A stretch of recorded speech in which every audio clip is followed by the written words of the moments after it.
Hello everybody. So today is my overview video of my newly created Super Stryfe. That name is still pending, but I need to call it something, so that's what I'm calling it for the moment. And I think it's fitting, but you'll see why it's pending a little later in the video. But anyway, I made a really nice not overview video, but a really nice unnarrated video about this blaster, just with a bunch of pictures and some music, which will be up in this corner up here somewhere in an annotation. So if you haven't seen that, you can go and check that out. And that kind of shows how I do it, because I'm not going to make a write-up for this blaster because most of the work was cosmetic. And if you have the ability to do something like that, you don't need a write-up. You can watch that video and you'll basically understand it completely and be able to go from there. A few notes about the blaster before I actually get into explaining it. Yes, this is going to be a little bit of a lengthy video, so if you just want the bare bones version, go watch that. If you want the actual full in-depth everything about this blaster, then this is the video for you. So this blaster was something that I had envisioned after seeing Coop's Stryfe. There will be a link for that over here. And then I was talking to him about it, and he decided he was going to build one too. Now, he stated very clearly, and I'd like to reiterate, that we are not in competition with each other. It's not, oh, my blaster is better than Coop's, or oh, Coop's blaster is better than mine. They're very different. They're modded in very different ways, and we both put our own spin and style on them. So they're just different. So I like to call it variations on a theme. So this is my variation, and you can go see his variation in this annotation. There's going to be a lot of annotations on this video. So that's that. Also, I'd like to give one more shout out to my friend Ballistic Joe, because I'm good with circuitry, but he's kind of my residential expert. So anytime I have a question, like I had a question about how to make an ammo counter, which board to use for it, and he really helped me out for that. So big shout out to you, Joe. You know who you are, and everybody else. His name is Ballistic Joe on Nerf Haven. Go give him a thumbs up or a high five or something. He's a great guy. Now let's actually talk about the blaster, shall we? Obviously, if you don't know what you're looking at, this is a Stryfe with a Stampede back piece. The front has been lowered. The handles have been chopped halfway through and then connected. And I used a lot of non-traditional Nerf style materials on this blaster. For instance, these two stripes here are actually plastic. It's not just painted in. It's a raised plastic surface called Wonderflex. On the inside, I'll have some internal pictures. On the inside, it's all bonded together with Smooth Cast 65D, which is a two-part epoxy plastic resin casting material. So it pours like water. So when it goes into the shell, it becomes nice and level, and it also acts as a bonding agent. So it clings, and it clings and forms a level surface when it's cured. So it looks really, really clean, and it's super durable. So there's actually no screws or any metal physical attachment between these two blasters. It's just that material, and it's ridiculously sturdy. Like, I'm putting a huge amount of pressure on it right now and nothing. So I'm super happy with that. I'm definitely going to be using that more in the future.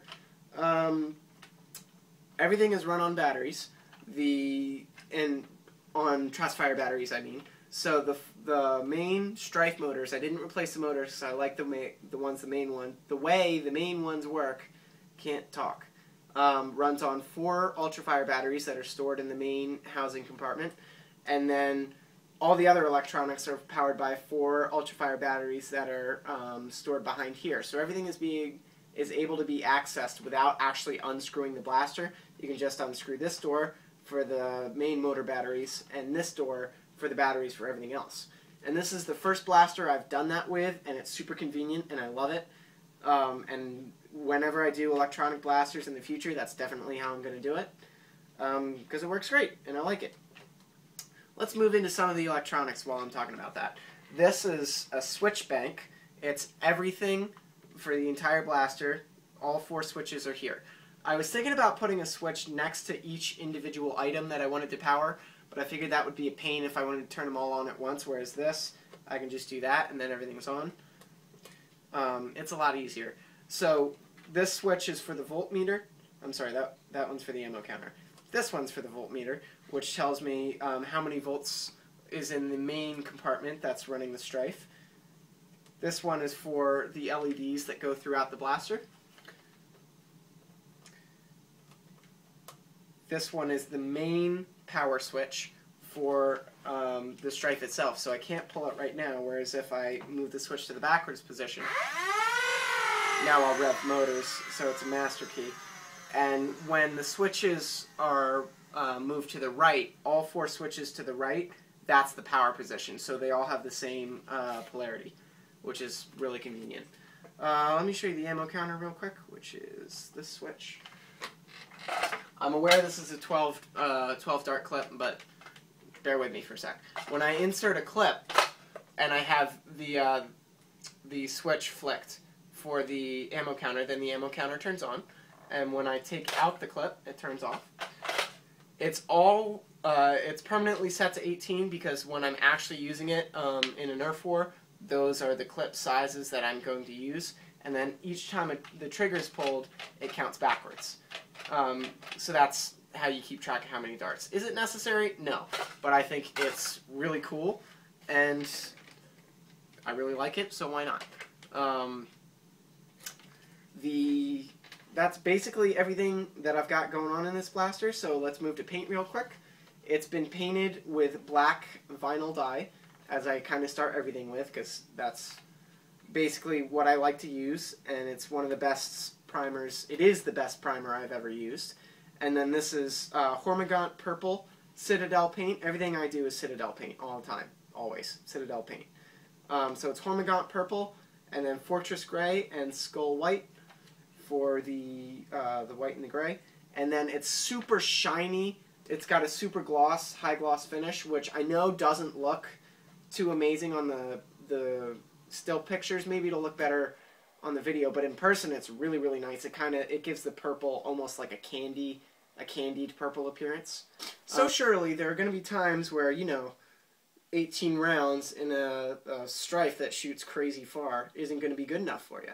So to solve that problem, I made this, which I haven't named it because it's just an attachment, but it's actually a speed swarm flipped upside down onto a retaliator barrel. The speed swarm is independently powered off its own battery source. It takes 4 ultrafires. Now the problem with that was there was no clever way to be able to access the batteries from the outside. So what I did instead is I have a recharge port, so I can recharge the whole unit without taking it apart, or I can take it apart and change the ultrafire cells manually, whichever I choose.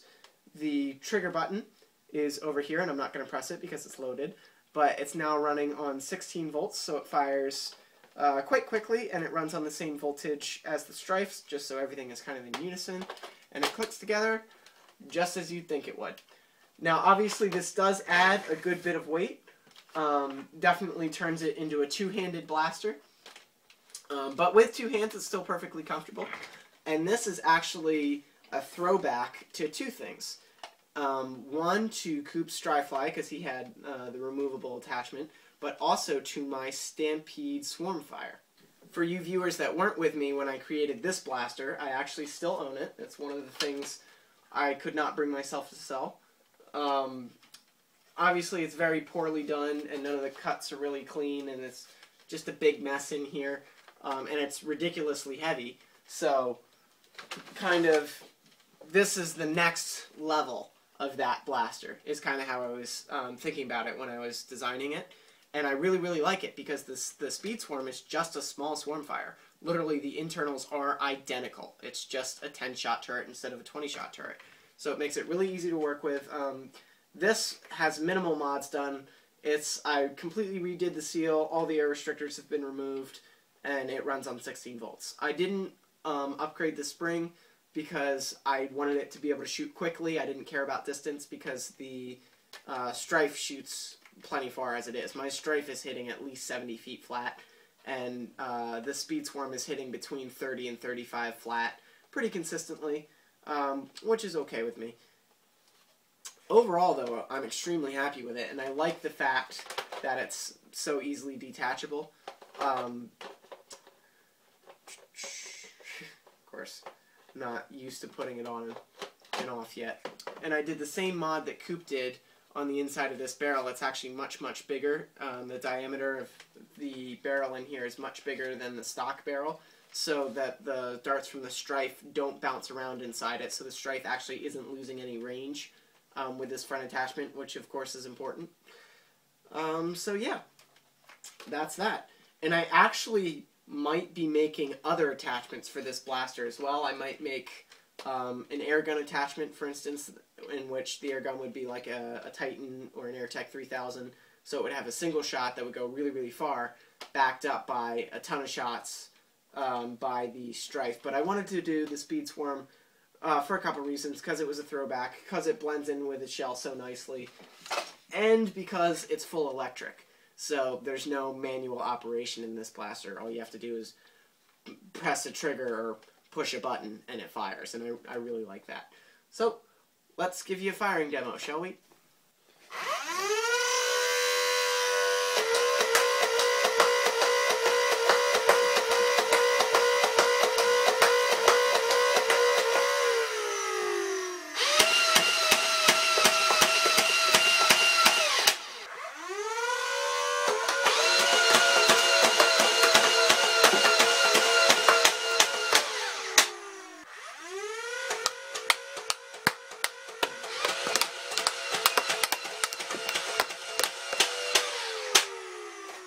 So, overall, I am very, very happy with the blaster. I really like the way it turned out, and I do think that the new front attachment really helps to balance out the extended portions of the back here, because it's almost the same proportion size in the front and the back now.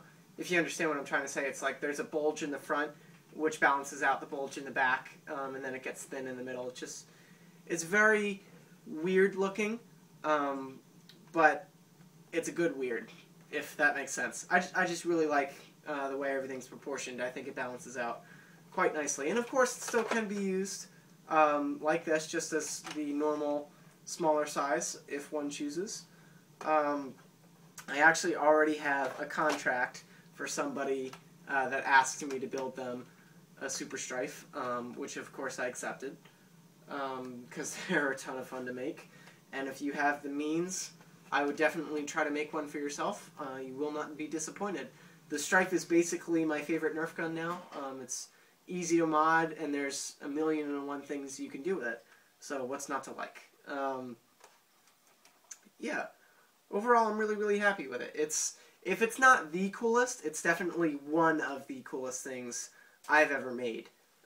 Just because of all the electronics in it and how clean it looks. The integration is really nice. Of course, this is just all my opinion, but that's all you get in these videos, is my opinion. So, in my opinion, it's cool. And if you have, I still have no idea what I want to call this blaster, so if you have an idea for a name for this blaster, throw it in the comment section below, because I'm kind of lost. There's 4 blasters here right now. It's a Stryfe, the Stampede, the Retaliator, and the Speed Swarm. So if you have a way to combine all 4 of those names, or just the Speed Swarm and the Stryfe maybe, because those are the 2 main blasters, throw your suggestion in the comment section below, and I'll pick from my favorites, and whichever one I deem as the coolest or the most fitting will become the name of this blaster, and it will become the name of this video. So now I need your guys' help. I do have a contract for this lined up, and I'm working on another Super Stampede contract at the moment, but as always, my contracts are open. Annotation up here to that video. My email is buildmeanerfgun@gmail.com, and there's an order form I'd like you to fill out at the description of the annotated video link up in this corner up here. So yeah, I believe this video has become way too long, and for those of you that have stuck to the end and heard me droning about this blaster, thank you very much.